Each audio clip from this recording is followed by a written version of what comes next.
Some people would say this revolution is characterized by the fight of robots against human beings. And we will win this fight. Professor Klaus Schwab was born in 1938 in Ravensburg, Germany, where Nazi crimes against humanity were committed.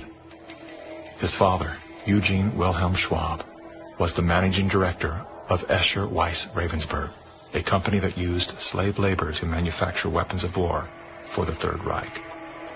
While Klaus's father was at the helm, the Nazi Party awarded Escher Weiss Ravensburg the title of National Socialist Model Company. Years later, Klaus Schwab joined the board of directors at Escher Weiss Ravensburg, where he played a key role in the development of South Africa's nuclear weapons program during the darkest years of the racist apartheid regime. Today, Klaus Schwab is the founder and executive chairman of the World Economic Forum. If you'd like to meet the people who are supposed to repair the state of the world, or give a piece of your mind to the bankers who helped get us into this mess, we can tell you where to find a lot of them. The World Economic Forum. Founded in 1971, the World Economic Forum is an international private organization which receives billions of tax-free dollars from its members and their global enterprises.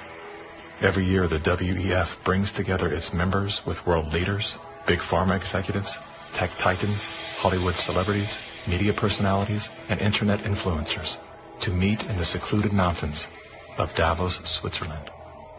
It is a tiny town folded into the Swiss Alps, a village where you could bump into Bill Clinton, Bill Gates, the head of Google, and the Queen of Jordan, all in one place. A lot of reporters cover the forum, but few get inside. It turns out there are two Davoses, one you see and one you don't. After hours, there are hundreds of private parties where deals are done. People who can't be seen together in public can meet here.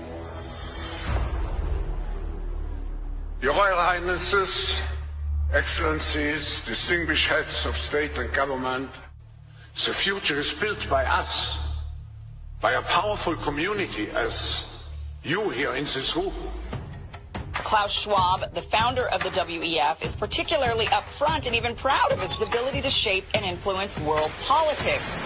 I created the community of global shapers as a means, as a force to shape our common future. And of course, their Global Young Leaders program is a grooming ground so that when they ultimately infiltrate cabinets, We penetrate the cabinets. they will likely tend to govern a certain way. Nobody will be safe if not everybody is vaccinated. The names and the countries he mentioned ended up being some of the most dystopian and authoritative during this pandemic. Names like Ms. Merkel, Vladimir Putin, and so on. Other names, Jacinda Ardern, Sebastian Kurz, Mauricio Macri, Mark Zuckerberg, Jack Ma, Gavin Newsom, Stéphane Bancel, Chelsea Clinton, Leonardo DiCaprio, Sanjay Gupta, Dr. Leana Wen, Alexander and Jonathan Soros, George Soros' sons, and several of the Rothschilds.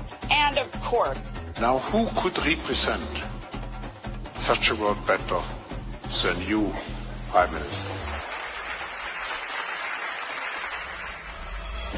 In 2014, Klaus Schwab called for the Great Reset, We need a great reset.